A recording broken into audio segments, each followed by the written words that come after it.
nos próximos 20 minutos. Eu convido então os três colegas a se colocarem na mesa para que a gente possa abrir o debate com a plateia para discutir esse assunto tão importante que é a formação dos nossos colegas no nível da residência médica.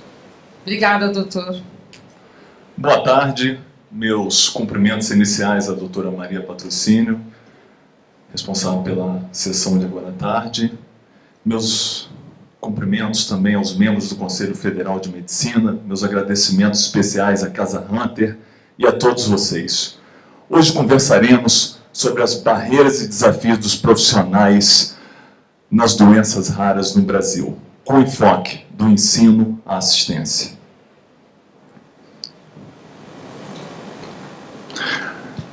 Nossa programação consistirá em um conceito de doenças raras, um breve panorama mundial e brasileiro, e, finalmente, nas barreiras dos profissionais e desafios dos profissionais. Conceitualmente, doenças raras são todas as doenças que acometem 1,3 indivíduos a cada 2.000 pessoas, são crônicas, progressivas, degenerativas, incapacitantes e, infelizmente, fatais. Não existem terapias definitivas, 75% dos casos em criança e 80% dos casos de origem genética. É de suma importância a parte do ensino de genética nesse país. Mundialmente, nós temos uma estimativa de 350 milhões de pacientes, num universo de 6 a 8 mil doenças raras, 50% são crianças, e gravem bem esse dado, 5 anos para um diagnóstico correto. E são estimativas mundiais. Previamente ao diagnóstico, o paciente passa por uma estimativa de 7 médicos e 40% não são diagnosticados inicialmente. Um resumo da focado na parte de ensino, principalmente na realidade norte-americana. Na década de 60 tivemos a era de ouro da genética, onde tivemos a publicação de vários livros, planejamento do primeiro curso de genética nos Estados Unidos, início da dieta para as crianças com fenilcetonúria. Em 69, tivemos o primeiro curso de pós-graduação para formar geneticistas, assistentes e aconselhadores genéticos. Em 81, o reconhecimento da genética clínica. Em 87, ocorreu um grande censo nos Estados Unidos e Canadá para avaliar como estava sendo feito o ensino de genética nas universidades. Esse estudo, obviamente, demonstrou que é extremamente variável e fragmentado entre as outras disciplinas, com um enfoque básico. Em 88, dando continuidade, houve uma elaboração da proposta de educação médica continuada. A criação, obviamente, de cursos voltados para o público médico e a complementação da proposta do currículo de 95. 2001, após, obviamente, houve uma parte do slide, em 87, com esse censo, houve uma força-tarefa da Associação de Genética Humana nos Estados Unidos, com a constituição de 17 membros, mais uma vez com um objetivo: examinar o ensino de genética humana. Em 95, houve o lançamento da proposta de currículo para as escolas médicas americanas.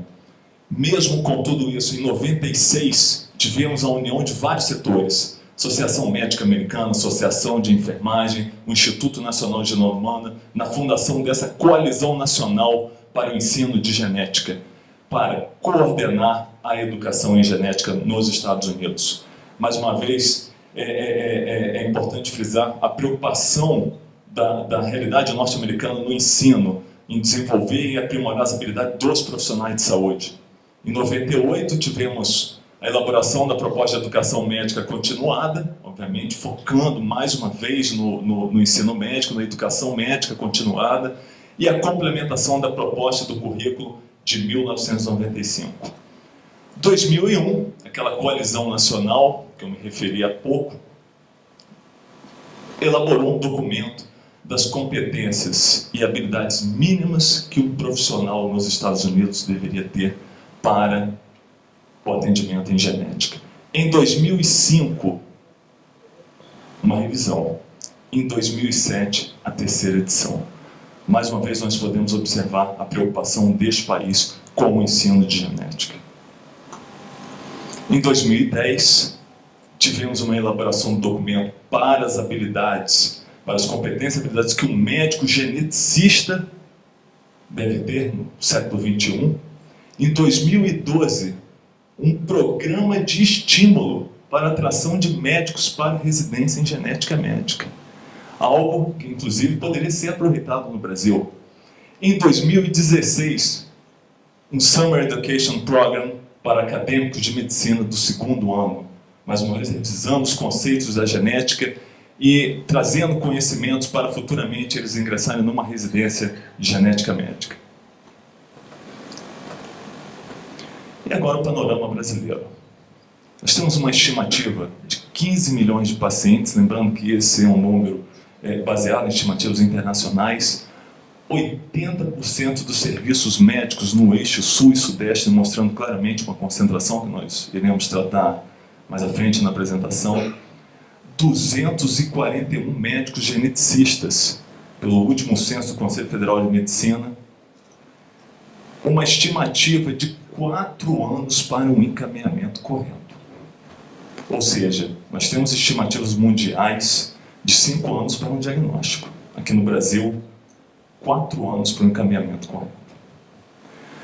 Tivemos a publicação da portaria 199, em janeiro de 2014. Infelizmente, até o momento, não tivemos nenhum serviço habilitado.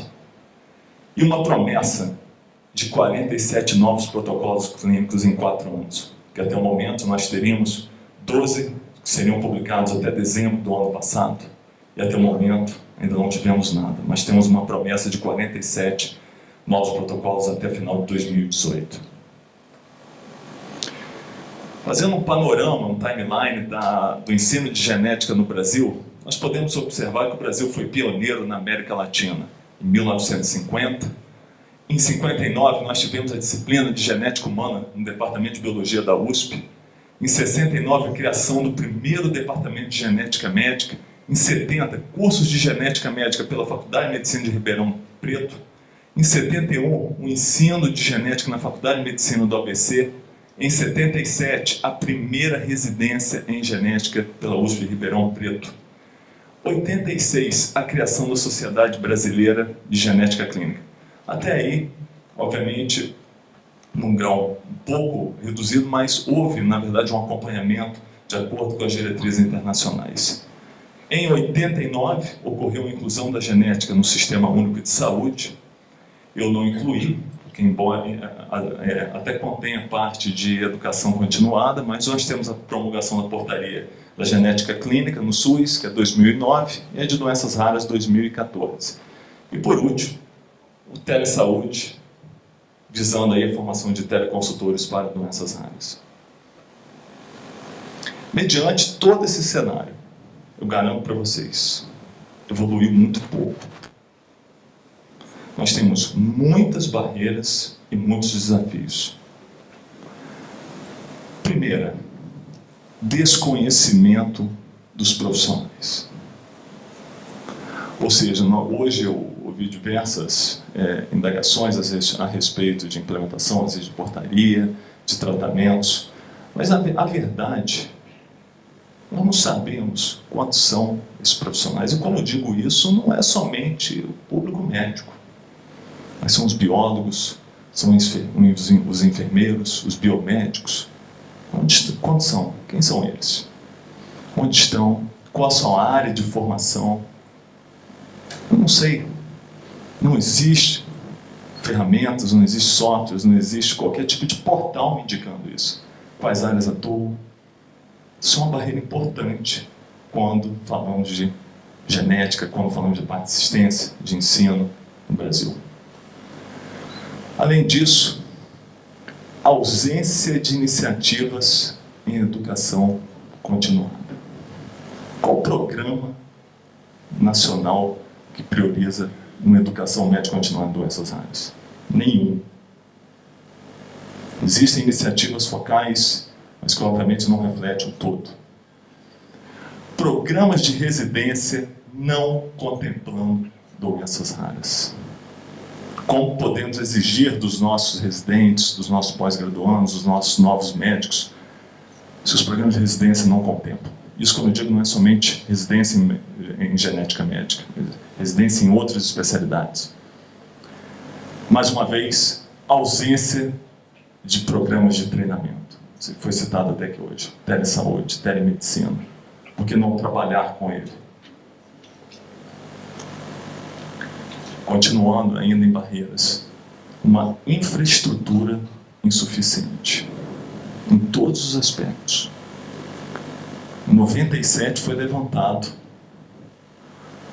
em um artigo. Nós tínhamos apenas 33 serviços de genética.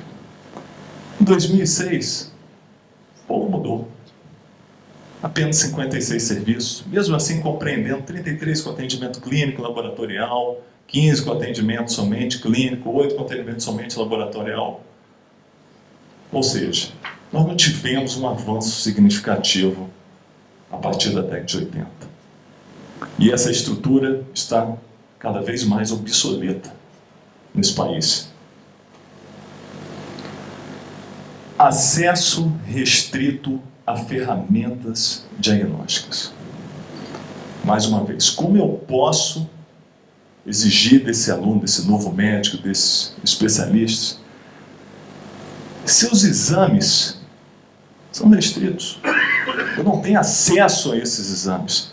Como eu posso permitir, como eu posso obrigar um aluno a ter conhecimento de doenças raras se ele não tem nem acesso e nem conhecimento sobre esses exames? Isso é algo complicado quando falamos de ensino e assistência. Triagem neonatal. Isso é uma vergonha. Por que eu digo isso? Os Estados Unidos, o estado que menos tria para 30 doenças. O Brasil mal está triando a fase 2. Ou seja, como eu posso exigir desse médico, geralmente do pediatra, de outros médicos que às vezes estão lá na ponta, os postos de saúde que às vezes avaliam isso, como é que eu posso exigir que ele tenha conhecimento atualizado sobre triagem neonatal se a nossa está completamente desatualizada? Um outro fator importante, que eu vou tratar dele nos nossos desafios: protocolos clínicos desatualizados e insuficientes. O que eu quero dizer para isso? 47 novos protocolos não será a solução, pois nós temos de 6 a 8 mil doenças raras. É algo que deve ser revisto. Acesso restrito a terapias. Como eu posso, mais uma vez, eu quero frisar isso. Esse aluno, esse novo médico, não tem conhecimento de alta tecnologia. Por quê? Serviço que formam os hospitais, escolas, universidades, tem problema em adquirir alta tecnologia. Pelo contrário, estão cada vez mais sucateados nesse país. Falta de incentivos para a pesquisa. Eu não posso exigir um ensino de alta qualidade se a pesquisa está defasada. Se não tem investimento para ela. Os desafios. Que é um desafio maior do que esse? Reformulação do ensino de genética nos cursos de medicina. Isso é algo que deve ser revisto ontem. E eu vou provar isso para vocês com 4 artigos que eu trouxe. O primeiro deles são fragmentos dos artigos. Foi uma tese de doutorado até mencionada hoje, na primeira aula. O ensino de genética, apesar de estar bem estabelecido nas escolas médicas do país, ainda é extremamente variável e precisa de uma melhor definição dos objetivos direcionados para a prática médica. Isso é de 2004.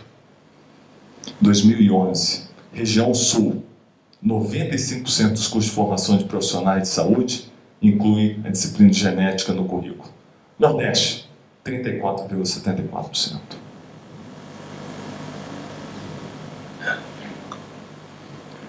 Terceiro artigo, inclusive feito no Rio de Janeiro, com um grupo de residentes em pediatria que estavam acabando de entrar no hospital. Os participantes demonstraram pouco interesse pelo assunto, mas tinham um grau razoável de conhecimento. Este conhecimento, entretanto, era pouco vinculado à prática clínica, sugerindo a necessidade de reformulação da formação médica. O último artigo produzido houve uma coleta de dados no ano de 2013, foi publicado somente em 2016, no Hospital Escola do interior de Minas Gerais. O conhecimento da mesma, ou seja, genética, pela maioria mostrou-se limitado. A maioria são professores, acadêmicos de medicina, médicos, com uma disciplina muito distante da prática clínica do dia a dia.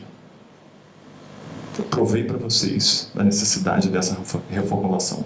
Se querem um avanço no tratamento, no diagnóstico, no melhor suporte, no melhor acompanhamento do paciente, é necessária a reformulação desse ensino.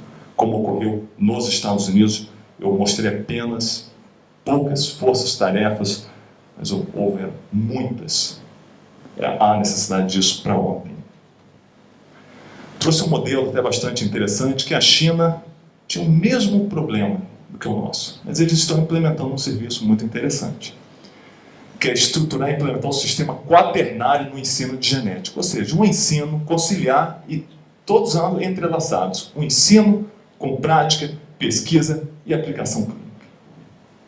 Hoje isso no nosso ensino é fragmentado. Trouxe até um artigo. Atualização do projeto de diretrizes da AMB. As diretrizes estão desatualizadas. Eu vi diretrizes no ano de 2004, a mais recente de 2007, ou seja, de qualquer forma, uma defasagem de 10 anos. A genética evolui a cada segundo. Então não é possível, isso aqui deve ser revisto.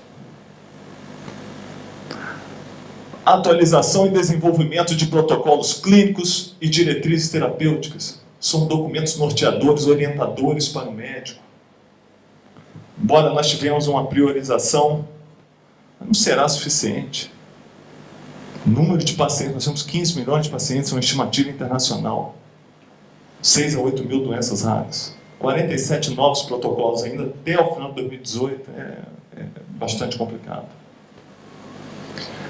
Um outro desafio, programas de atualização médica. Criá-los. Nós devemos lembrar que o Brasil são 210 milhões de pessoas e a porta de entrada, obviamente, da saúde começa na assistência básica, que eu vou comentar daqui a pouco. Nós tivemos 2 portarias, ambas trabalhando nesse tipo de educação médica, principalmente na assistência básica, mas infelizmente essas portarias ainda não foram publicadas, mas nós não temos serviços ainda reconhecidos por elas. Fomentar a formação de novos médicos geneticistas. São 241 médicos. A OMS preconiza 1 para cada 100 mil. Nós temos uma defasagem no Brasil de mais de 3 mil profissionais. Nós temos que fomentar isso, como a realidade norte-americana construiu. Reconhecimento no mercado de trabalho. Infelizmente, ainda a genética ainda é vista de uma forma muito ruim, ainda não existem concursos públicos. O mercado de trabalho ainda é muito restrito. Uma outra coisa importante se trabalhar, o trabalho em equipe. Eu vou provar isso para vocês. O campo da genética cresceu, se agigantou, se desdobrou. Não é possível, nem faz sentido. uma pessoa ser especialista em todas as áreas dessa ciência. Ou seja, deveremos incluir, óbvio, melhorou ao longo dos anos, mas é necessário melhorar ainda mais o trabalho em equipe, o trabalho do enfermeiro, o trabalho do biólogo, do biomédico. Isso deve ser incluído imediatamente. Integração entre os serviços, integrar as unidades genéticas que já existem. Isso será de extrema importância para avançar com as doenças raras, com o melhor cuidado desse paciente no Brasil. Desenvolver conhecimentos de genética na assistência básica. É necessário treinar as equipes de assistência básica a reconhecerem os sinais, fazer o encaminhamento correto. Lembrando que no Brasil, para um encaminhamento correto, são 4 anos. Elaboração de campanhas informativas, aumentar a conscientização das doenças raras, criação do banco de dados de doenças, dos profissionais, ou seja, organizar para efetivamente darmos os passos para uma construção sólida. Implementação de políticas públicas de ensino e assistência. Minhas considerações finais. Esse é um adesivo que eu achei no site de busca conhecido. Que calma, você está preparado para doenças raras? Essa é a pergunta que eu gostaria que todos nós, profissionais, vocês aqui hoje, refletissem sobre isso. Muito obrigado. Meus agradecimentos especiais a todos vocês. Obrigada, Dr. João Gabriel. Eu convido a todos, então, o Dr. João Gabriel, o Dr. José Francisco Franco e o Dr. Juan Lerena para virem para a mesa para que a gente possa iniciar o debate. E, novamente, eu agradeço a presença dos três em nome do Conselho Federal de Medicina e pelas palavras e pelos ensinamentos que aqui deixam. E eu abro a palavra para a plateia se tiverem considerações. O professor já está ali preparado para fazer suas primeiras considerações. O professor Lúcio Flávio disse que queria contar um caos. O senhor vai contar esse caos? Daqui a 5 minutos. Ok. Muito bom. Professor? Primeiro, eu gostaria de agradecer as apresentações, que foram muito claras. Só que eu estou trazendo ansiedade. Eu não sou geneticista, nunca trabalhei na área, ainda que tenha, em diferentes momentos da minha vida, tido intersecções com a genética, essencialmente como professor de área básica. Me foram apresentados com muita clareza uma série de necessidades. A Câmara de Doenças Raras do Conselho, eu acho que tem uma certa noção das necessidades, até porque se formou, o Conselho formou. Mas esta plateia de hoje, e os conferencistas de hoje, são pessoas nesse universo muito pequeno da genética médica do país, aqueles que têm condições de fazer proposições de como fazer. O que é necessário fazer é de grande conhecimento. Quer dizer, o número restrito de residências, de pós-graduações, a especialidade do menor número de especialistas do país, a falta de formação na escola médica. E, portanto, eu gostaria de ouvir pistas. Como fazer, onde fazer, com o que fazer, do ponto de vista do possível. Porque às vezes a gente tem uma visão de coisas maravilhosas e nada maravilhoso acontece se eu não for capaz de iniciar aqui e agora com aquilo que é possível. Hoje, depois de aposentado, eu sou diretor de uma pequena faculdade de medicina, onde o nosso ensino de genética se restringe praticamente à área básica. Nós temos uma doutora em genética e é professora da área básica, que obviamente não ensina só genética, ensina biologia molecular, né? E também genética médica. Onde eu vou encontrar? Eu sou diretor da faculdade Fernandópolis. Para quem não sabe, é o estado de São Paulo, lá no Pico Mato Grosso do Sul, Goiás, Triângulo Mineiro. Onde eu encontro um professor de genética? Clínica. com experiência. Então não adianta dizer que eu tenho que na escola ensinar genética. Quem ensinará genética? Onde é que a gente começa? Onde e como a gente começa a resolver essa questão complexa? Eu gostaria de onde, se vocês me indicassem que tem uma experiência maior, como é que se começa esse processo? Onde? Quais são os agentes, os atores de um processo desse tipo? Uma comissão, uma Câmara de Conselho Federal, ela pode, de alguma forma, cooperar, dinamizar, chamar a atenção, mas eu não vejo a possibilidade de fazer isso, a não ser a partir do trabalho desses 241 especialistas.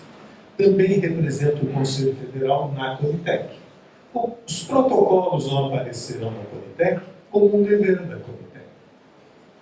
A Conitec não é formada por geneticistas. Os únicos capazes de produzir protocolos corretos, adequados, é a comunidade geneticista. Então, me perdoem, a gente vai ficando velho e a gente tem, até porque a gente sabe que a vida está próxima ao termo, a gente tem uma necessidade de respostas concretas. Eu gostaria, nesse ano, no ano que vem, possivelmente, na minha escolinha lá, ter algo mais de genética. Como que eu faço? Qual é a proposta? Qual é o conteúdo? Qual é o material que a gente usa? Eu gostaria de ouvir isso. E eu acho que, se a gente tiver esse tipo de abordagem, talvez em 5 a 10 anos a gente tenha genética nas nossas escolas. Mas eu não consigo ver isso para amanhã. E gostaria de ter luzes, porque eu fui contratado para reformular o curso. Eu só queria saber se na fila alguém está com um questionamento parecido com o do professor, para a gente poder fazer na sequência esses questionamentos para facilitar a mesa ir respondendo. A sua pergunta é relativa à formação, essas perguntas que o professor acabou de fazer? Perfeito. Então nós vamos fazer 3 perguntas, aí passamos para a mesa. Eu só queria saber por que vocês estão com raiva de mim? Vocês me abandonaram só porque eu sou clínica geral, é isso? Pois não. Eu acho que essa mesa está extremamente interessante, mas é impossível a gente falar da residência sem falar da formação médica. Eu acho que uma grande questão levantada, o Frank ele trouxe os serviços que têm residência de genética médica, mas uma grande questão levantada é assim, quantas vagas ociosas a gente tem? E são várias. Existem serviços que não têm residente já há mais de 1 ano, mais de 2 anos. Isso acontece no Brasil. Residentes que desistem da residência porque tinham outra visão, porque não se adequaram ao serviço como um todo. E muita culpa disso é por conta da formação médica, que é uma formação médica que não está preparada para ensinar genética médica para os alunos. Concordo com a pergunta do Dr. Aníbal, acho que assim, aonde que nós vamos encontrar os profissionais? Eu fiz um levantamento para o Congresso Brasileiro de Genética Médica, nós temos 268 cursos médicos no Brasil. 271 já? Tá. E nós temos 241 médicos geneticistas. Só que não é só o médico geneticista que pode estar preparado para ensinar a genética médica. Como a gente sabe, a gente encontra a genética médica nos diversos serviços, nas diversas especialidades. A gente tem pediatras, a gente tem endocrinologistas que podem estar preparados para dar uma visão de genética médica. Os alunos, eles vão se interessar pela especialidade, por isso fazer a residência, e ter contato durante a faculdade, senão eles não vão se interessar.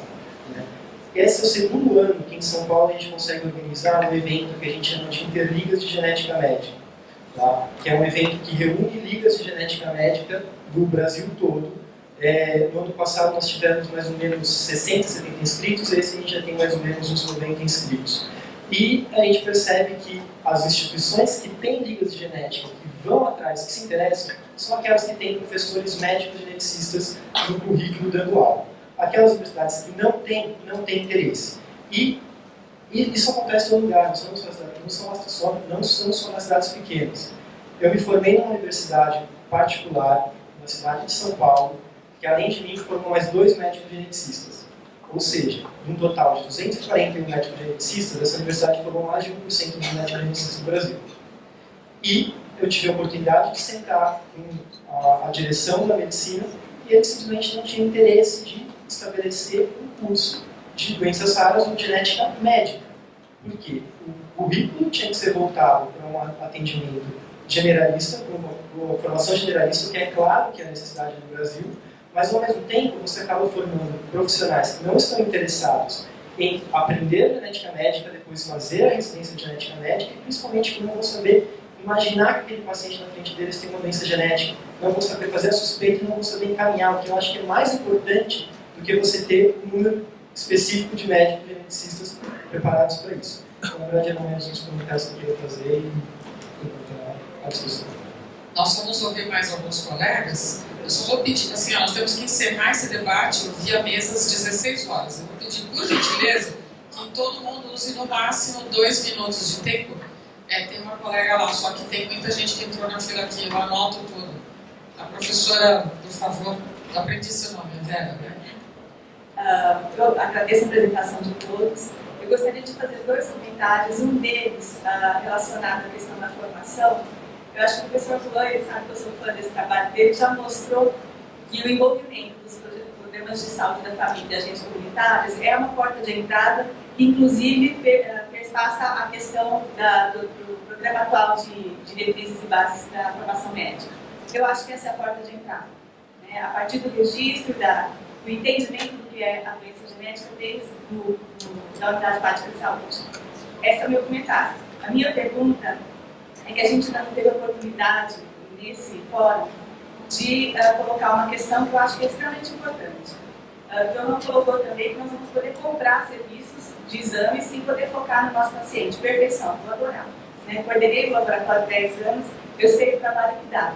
E como médico geneticista, eu considero clínica, então uma pessoa de laboratório essencialmente, eu me preocupo com a qualidade dos exames. Nós não temos controle de qualidade dos exames genéticos no Brasil. E eu acho que dentro desse conceito todo, isso faz muita diferença. O diagnóstico falho é falho também a partir de um laudo errado. Eu gostaria de comentar com vocês sobre isso.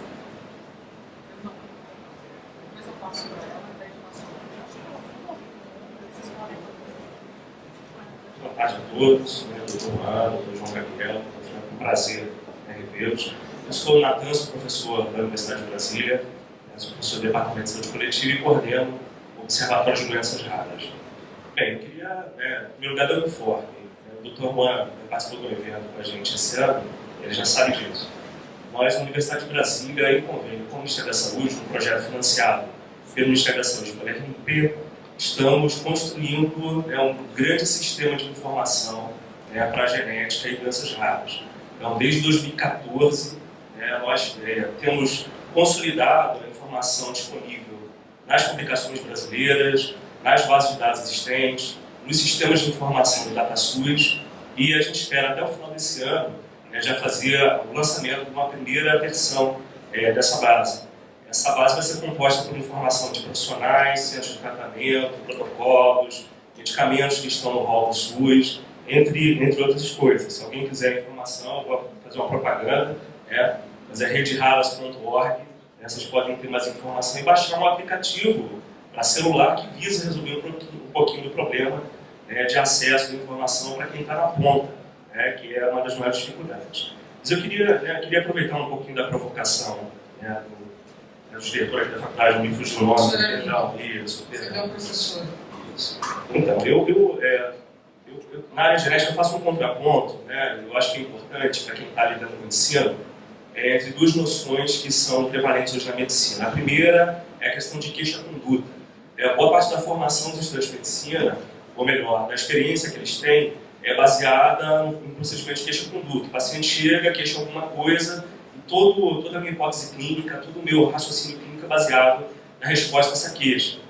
Na formação dos estudantes, para a gente tentar abranger um pouquinho das questões genéticas, eu acho que tem que ser trazida a questão da clínica ampliada, da integração de informação, da integração com os profissionais, para tentar resolver isso. A gente não vai conseguir formar geneticistas, médicos geneticistas, para atender, né, esse quantitativo previsto, né, pela OMS. Então, o melhor que a gente pode fazer nesse momento é preparar os nossos estudantes para lidar com essas questões de forma mais ampliada.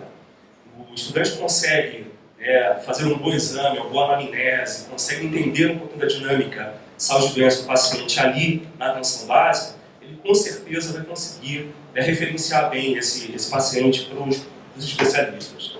Então, eu acho que nesse âmbito de formação, a gente está vivendo esse dilema, né? Medicina no século XXI, sendo que a gente tem problemas aqui ainda da Idade Média, em termos de saúde, para resolver. 50% dos nossos municípios continuam sem saneamento básico adequado. Então, não me parece muito estranho que os nossos estudantes de medicina não estejam, de fato, recebendo informação sobre doença genética. Agora, para resolver essa lacuna, eu acho que a alternativa, de fato, é clínica ampliada. Tá? Obrigado. Boa tarde. Eu queria parabenizar o Conselho Federal de Medicina por organizar esse fórum de necessário. Achei muito útil para todos os palestrantes também. Eu tive uma felicidade eu me formei na Paraíba, né? E na Faculdade de Medicina lá, na Federal, já tinha o Dr. Arnaldo Tavares. Eu entrei na faculdade em 74 e já entrei no laboratório de genética logo que eu entrei na faculdade. Então, a importância disso, né? Depois fiz a residência em Ribeirão, que era o único lugar que tinha no Brasil, e saí de lá direto para a PAI de São Paulo. A importância da visão que todos colocaram aqui, multidisciplinar no atendimento da criança com necessidade especial. Né? Porque na PAI tinha fonoaudióloga, psicóloga, geneticista, neuro, psiquiatra, todas as especialidades para abordar a família na relação com o atendimento, né? E fechar uma relação também de ter formado um programa chamado Momento da Notícia, porque é muito difícil para o médico e para os pais receberem a notícia de que tem um filho com alguma deficiência. Então, assim, extremamente importante essa abordagem que vocês estão fazendo. Parabéns. Olá, boa tarde.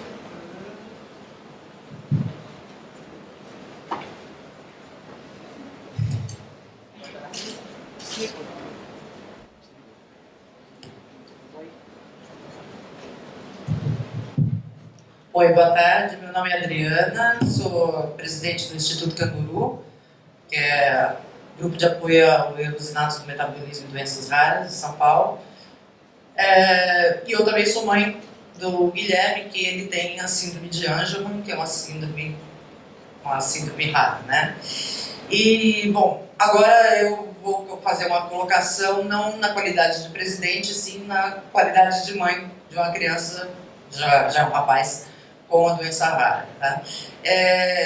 Não só eu, como eu acho que a maioria dos pais, nós fizemos aquela peregrinação, que vocês provavelmente sabem como é que é, de tentar identificar qual era o problema dele. Levou vários anos até conseguir chegar no diagnóstico correto. Primeiro foi um diagnóstico clínico, o laboratorial levou muitos anos mais. Qual é a minha colocação? Eu tenho, na verdade, duas colocações, tá? Primeiro que, para nós pais, o geneticista, ele basicamente é o Deus, né? Porque vocês é que sabem, nós não sabemos absolutamente nada. Vocês é que dizem que os nossos filhos têm, porque o pediatra não sabe, o ortopedista não sabe, o pneumologista, ninguém sabe o que ele tem. Quem sabe é o geneticista. Então, não adianta o geneticista virar e falar para o pai a respeito de códon, exon, adenina, citosina, guanina. Eu ainda tenho a sorte de ter tido uma educação, entendeu, privilegiada e ter acesso e saber, entendeu, do que se trata isso daí, entendeu? Agora, aquela pessoa mais humilde, ela não sabe o que é isso. Então, eu sinto, na maioria das vezes, tá, que o geneticista, ele não consegue alcançar o familiar, o pai do paciente. Então, talvez seria uma ideia, tá, na formação do geneticista, incluir isso de como tratar essa humanização com o familiar, como conversar com o familiar do paciente. Porque não adianta você chegar também, como eu ouvi o médico falar que, olha, mãe, faltou um pedacinho do cérebro do seu filho. Não foi isso que aconteceu, entendeu? Uma deleção não é que faltou um pedacinho do cérebro do seu filho. Então, eu acho que talvez fosse interessante que no curso de medicina, na formação do geneticista, houvesse isso, né?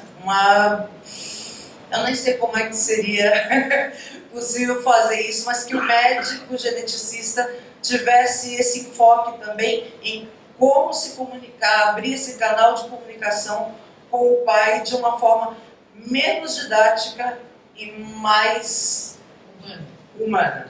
Tá? E minha outra colocação seria o seguinte, ouvir um pouco mais o pai, a mãe e mesmo o representante de associação, tá? Porque eu, como mãe, eu posso até me sinto honrado de dizer que eu já fiz 3 diagnósticos de síndrome de Angelman, tá? De bater o olho numa criança que a mãe virou e falou assim, eu olhei, eu falei, nossa, esse menino tem cara de Angelman, mas eu vou perguntar, mas o que ele tem? É paralisia cerebral, é a famosa virose, né? Sabe o que é paralisia cerebral? Aí eu falei assim, olha, eu não sei não, mas ele parece muito com meu filho. Meu filho tem uma síndrome genética rara, chama síndrome de Angelman. Tá aqui, eu tenho bastante contato com a doutora Célia Kaufmann. Já encaminho, já falo, já dou aquela coisa. Essa mãe acaba entrando em contato comigo e fala, doutora, eu chamo de doutora porque eu sou advogada, né? Doutora, parabéns, muito obrigada, olha, realmente, ele era Angelman mesmo. Então eu, de alguma forma, fiquei doutora ao quadrado, né? Doutora como advogada, doutora por ter feito o diagnóstico das crianças. Então, às vezes, o geneticista, isso já aconteceu comigo, de eu falar, doutor, está acontecendo isso com ele. Não, isso daí não faz parte do quadro da doença. Não, mas está acontecendo. Não, isso daí é impressão sua, isso não faz parte do quadro. Mas não, mas não. E de repente Entendeu? No caso do meu filho, ele é Angelman, e por mais que eu falasse, olha, não era. Só que ele não é deleção, ele era um caso de mutação. E aí só depois de 8 anos, quando veio realmente a análise mesmo laboratorial, é que falaram, realmente ele era, você tinha razão, né? Porque o caso dele era mutação e não apareceu no fiche. Eu falei, pois é, né? Então, a minha sugestão é que, primeiro, a humanização, né? E abrir esse canal de contato, e segundo, o geneticista, de repente, dá um pouquinho mais de atenção, entendeu? O professor dizer ao aluno que ele tem que prestar um pouco de atenção, porque quem fica 24 horas, 24/7 com uma criança, ou é o pai, ou às vezes o professor, ou somos nós que somos de associações que estamos sempre em contato com os pais. Só isso, tá? Obrigada. Só queria me antecipar aos colegas e dizer que esses 2 aspectos que você acaba de apresentar é o grande desafio da formação médica no Brasil e no mundo. Comunicação em saúde e ouvir o paciente e acreditar nele, não só naquilo que a gente acha que sabe. Isso não é um desafio dos geneticistas, é um desafio de todos os médicos, de todas as especialidades, de todas as gerações. E o erro, por que nós nascemos humanos e nos tornamos médicos, e por que isso acontece? E aí são os processos de educação que só depois são revistos e observados, que nós precisávamos ter feito mais coisas do que só aquilo que foi falado de manhã, ou que foi falado agora pela Lerena, que é do modelo biomédico, e resgatar os outros aspectos. Não é um apanágio dessa especialidade, é das 54 reconhecidas no país e das 53 áreas de atuação também reconhecidas por essa casa. Mas nós vamos mudar isso. Boa tarde, eu me chamo Antônio Cordero, eu sou médico e eu sou felizado por estar nesse momento aqui. Felicidade mesmo. Eu quero dizer para o professor, que o último colega, o senhor tem a solução aí na mesa. Se o senhor captar o que falou aquela senhora, o professor Aníbal e a professora Patrocínio, pegando a experiência do Dr. Juan, a solução está dada. O que não se pode é pegar uma quantidade massiva de conhecimentos e que a graduação. Eu vou lhe dar só um exemplo, na minha área. Se eu for trabalhar com doenças negligenciadas, eu choro. Na verdade, eu sou um tisiologista, porque eu trabalho muito mais tuberculose do que qualquer doença da área pneumológica. Professor Aníbal, o senhor me provocou e eu queria dizer que o senhor está no caminho certo. Não precisa de médico, não precisa de geneticista para trabalhar os transtornos e os agravos genéticos. Precisamos criar problemas dentro da nova metodologia, problemas que envolvam essa questão. Coincidentemente, eu saí dessa fase e tentei, a senhora colocou, doutora Patrocínio, aprender a ensinar medicina. É a primeira coisa que a gente tem que fazer, aprender a ensinar saúde. E coincidentemente, eu vou dizer uma história. Nós temos que quebrar essa história de disciplina, de aula. Nós temos que trazer para dentro da escola o problema que o Dr. Juan sabiamente trouxe a solução quando treinou a base, quando levou para se diagnosticar e pessoas se sensibilizaram com o problema lá em Angra do Reis. Porque as pessoas conheceram o problema. Eu vou te colocar só para encerrar. Eu trabalho com o eixo chamado Humanidade Médica na minha escola. Ele perpassa 4 semestres. Um dos momentos se chama as transformações ocorridas, os agravos na saúde para o indivíduo, para a família, a comunidade. E um dos temas é as síndromes genéticas e o agravo metabólico. Nós solucionamos como? Trabalhando medicina narrativa. Nós demos ao aluno um pequeno problema, uma teoria de uma página, e ao final fizemos, a aula está aqui, eu que ajudei a construir. E no final nós perguntamos, quais são os efeitos, a partir da baseada narrativa? Primeiro caso, o que são essas síndromes? Porque, meu amigo, não é na graduação que você vai formar os 2 geneticistas, é no padrão ouro, é na residência, a partir do estímulo da graduação. Conhecendo o problema que é raro, o diagnóstico, mas o problema é imenso. Porque todo mundo vê o diagnóstico do Down, do Pinduchar e agora do Zika. Está na frente da gente. O que falta é de se empenhar e buscar lá dentro, trazer para dentro de nós. E no final, olha só uma frase do colega pediatra, que faz parte da medicina narrativa dos nossos alunos. Eu acho que a mesma sensação de impotência que eu tenho hoje perante uma criança com uma doença genética, eu tinha naquela época. A doença genética me frustra muito. E nós temos que olhar para dentro de nós, porque é uma frustração. E no final, a grande pergunta que fica no processo da discussão da medicina narrativa é como promover a inclusão? Como chegar ao diagnóstico? Eu acho que nós precisamos colocar o que foram colocados por vocês. O processo passa por uma formação ampla a partir de problemas que existem na sociedade. A doença rara é de difícil diagnóstico, mas a realidade está na porta. O problema, como colocou o professor Juan, quando de nós conhece a nossa comunidade?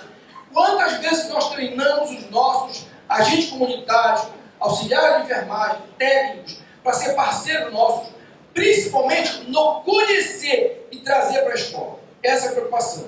Soluções que eu acho que nós temos que acabar, professor Patrocínio, com essa história de disciplina, do que pode ser um bom biólogo, um bom biomédico, um colega que se interessa pelo tema, suscita essa discussão dentro da escola médica. Obrigado.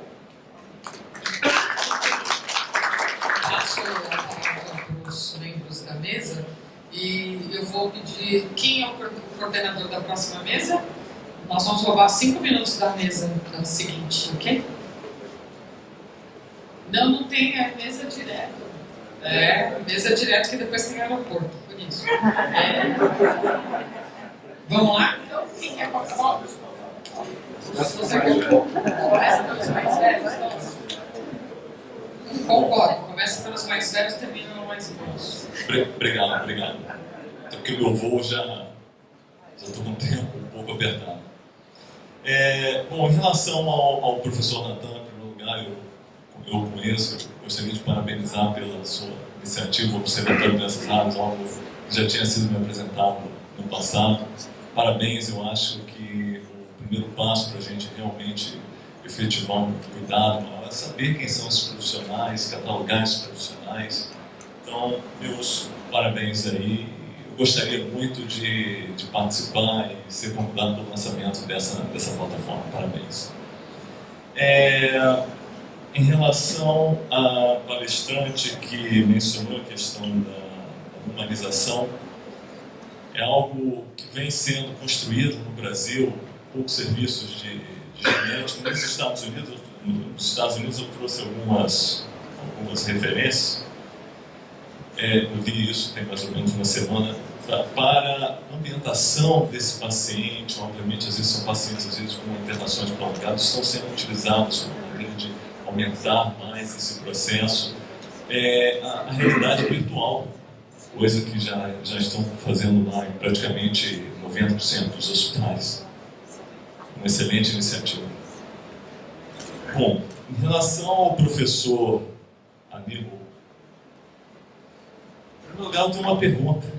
Como é que eu faço para participar dessa Câmara Técnica? Eu tenho total interesse de contribuir, obviamente, com a construção desse ensino, dessa preocupação acerca das doenças raras. Eu gostaria muito de contribuir, estar fazendo parte dessa Câmara Técnica.